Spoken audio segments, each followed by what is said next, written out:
اب تصور کرو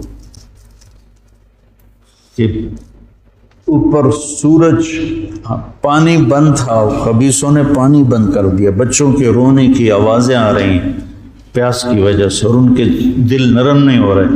پھر آپ نے حضرت عباس بن علی کے ساتھ ایک دستہ بھیجا، جنہوں نے لڑ بھڑ کے کوئی 30 کے 32 مشکیزیں پانی کے بھر کے لے کر آئے، لیکن وہ کتنی دیر چلنا تھا،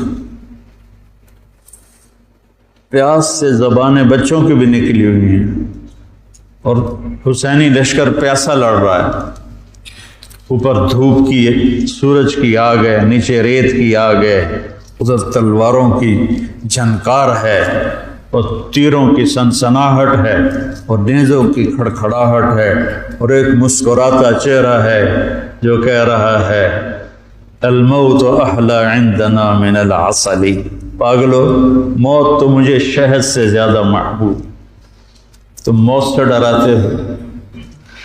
تو یہ لڑائی کیا لڑائی تھی، 72 آدمی 5000 سے کیسے لڑ سکتے تھے، جانیں ہی دینی تھی۔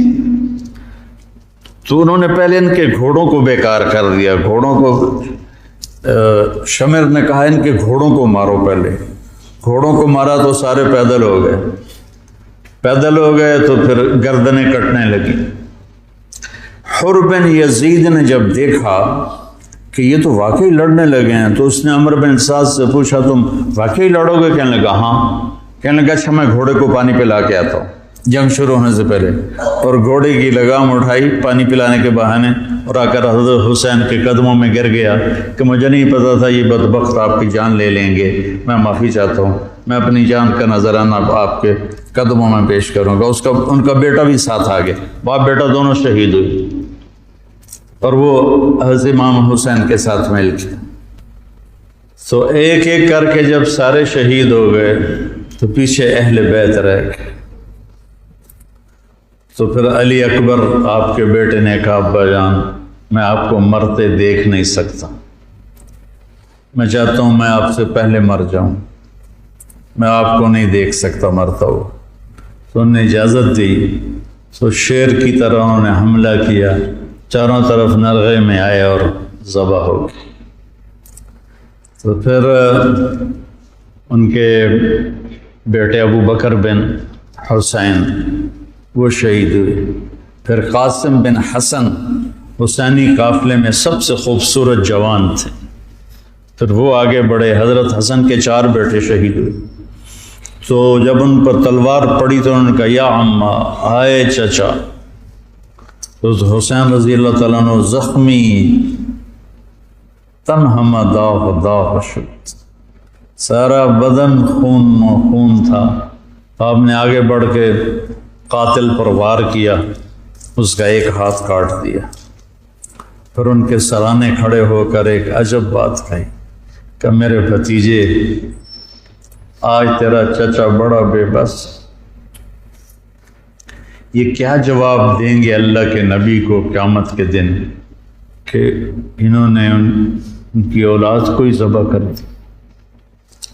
تو ان کی لاش کو اٹھایا اور پیچھے جا کے رکھ دیا۔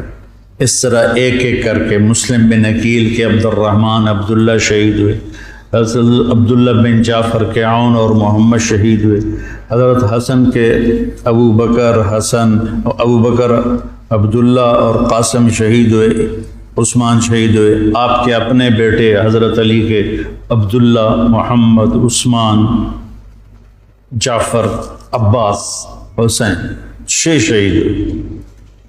اور پھر جب آخر میں آپ رہ گئے تو آپ نے اپنے چھوٹے بیٹے عبداللہ کو بلایا، آپ زخمی ہو چکے تھے، بہت پہلے قتل کیے جا سکتے تھے لیکن ہر کوئی ڈائریکٹ وار کرنے سے ڈر رہا تھا۔ تو آپ نے عبداللہ کو بلایا، 2 سال ان کی عمر تھی، ان کو لے کے گود میں بٹھایا، ان کا خیال تھا کہ یہ ظالم بچے کو تو معاف کر دیں گے، لیکن ایک ابن الموقد تھا کوفے کا، اس نے طاق کے تیر مارا، تیر خطا بھی ہو سکتا تھا لیکن تقدیر کا امتحان ابھی باقی تھا، تو تیر سیدھا اس بچے کے گلے میں آیا۔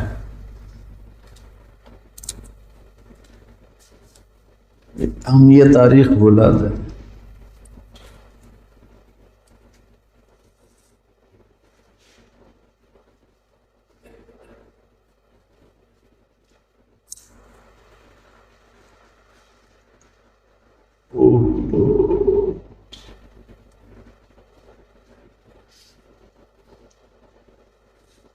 جب عبداللہ کی گردن ڈھلکی اس وقت حضرت حسین اپنے بیٹے کا خون جو ابل رہا تھا وہ ایسے ہاتھوں میں لے لی اور یوں آسمان کی طرف اٹھا. کیا حال ہوا ہوگا اس وقت زمین آسمان کی مخلوق، آسمان کے فرشتوں کا. اے اللہ، تو مجھ سے راضی ہے تو میں تجھ سے راضی، ان سے انتقام تو ہی لینا. انہوں نے تیرے نبی کی اولاد کو ذبح کر دی.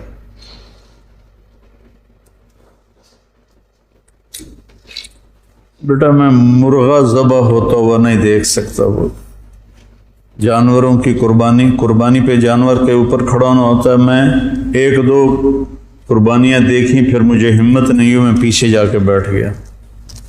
اور یہاں بچے سے 2 سال کا بچہ کتنا پیارا ہوتا ہے، اور اس کے یہاں تیر لگے اور وہ آہ بھی نہ کر سکے، اور باپ کی گود میں اس کی گردن ڈھلک جائے. سوچو تو صحیح.